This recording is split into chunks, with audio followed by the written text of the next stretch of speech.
Hi, this is Lisa. I wanted to talk to you about my lumbar L4 5 fusion I had on December 20th, 2017. Previously, starting in March of 2016, I started getting epidural shots for the right side for a herniated disc. And I was hospitalized once for that, and then I got an epidural shot in my back, the steroid shot, and it lasted for quite a while. Then the left side started, and that lasted all the way through 2017 until October. I had multiple epidural shots for it. I had physical therapy. I took Tylenol and Motrin for pain, and I even did a what's it called, frequency ablation, where they deaden the nerve, and that didn't work either.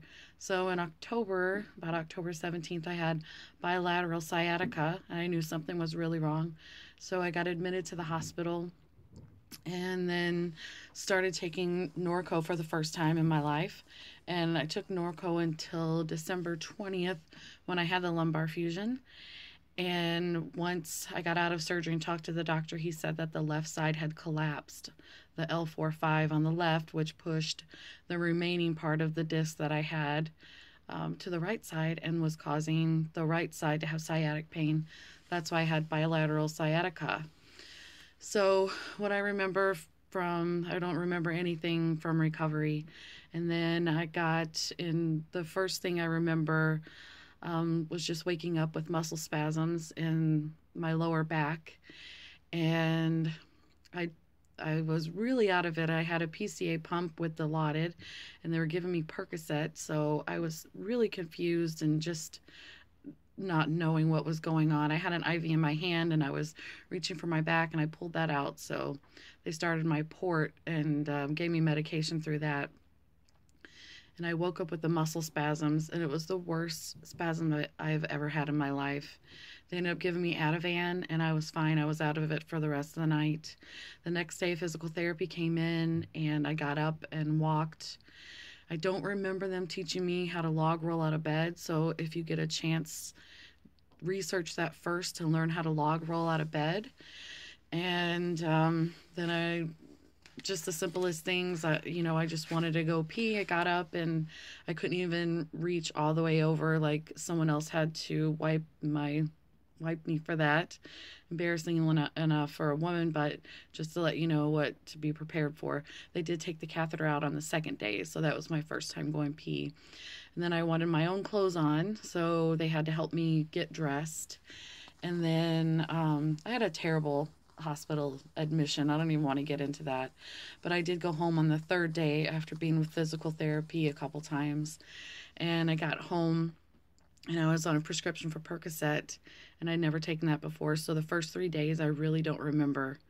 But I remember having bruises on my thighs just from the way that I was laying for surgery. And my mom was changing my bandages for me on my spine, and she showed me a picture, and I had 26 staples in where they did the surgery. And I used a walker to walk with, and let me see, drink lots and lots and lots of water. I was taking a muscle relaxer and the Percocet as prescribed. And then just rest as often as you can and do the ice packs as often as you can. I was lucky enough that the back brace that I had came with 2 ice packs that velcroed right into it, and that helped out so much.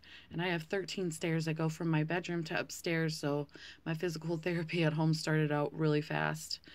If you're taking Percocet or Vicodin or any kind of narcotic, watch out for constipation. So I did experience that. I would recommend taking something like Miralax or Colace, something over the counter to help you keep going.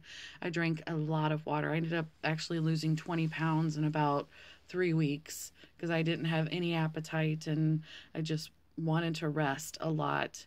So really pay attention to the no bending, lifting, or twisting.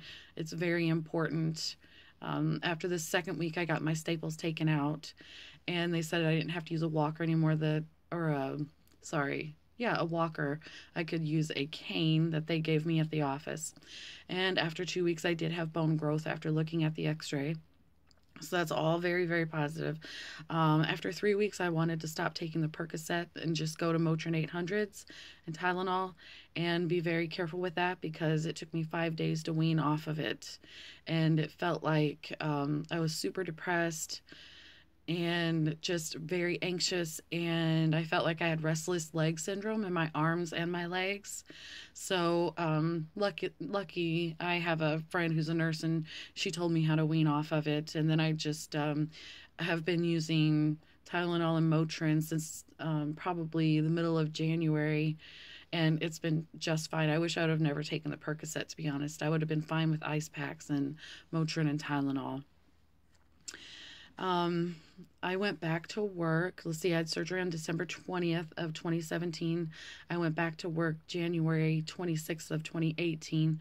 So after 5.5 weeks, I went back to work, and I did wear my back brace for the first 2 weeks. You have to be really careful on getting up too fast, and just be careful of that. But so far, as of today, it's been like since December 20th, so January, February, a little over 2 months, and I feel great, life changing, no sciatic pain whatsoever.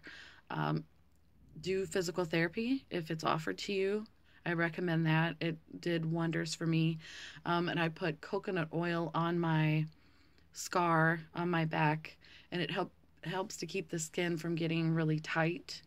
And I don't know if it's healing the look of the scar or not. I really don't care, but it really does. That really does help. And I go to the Y and I do the swimming, so that's like great resistance for someone who has arthritis, which I do have in my knees, and it really helps out your back a lot. It's easy on your body. So my L4-5 lumbar fusion was a great success. If you to prepare, get a laundry basket and put your pajamas and your unmentionables in like a laundry basket on top of your dresser, so you don't have to bend over and reach for it. Get a reacher. It's I don't have one with me. It's a long stick with a handle at one end, and it grabs on the other end, so you can pick things up off the floor, because you don't realize how much you're gonna be bending over for that. So I hope this video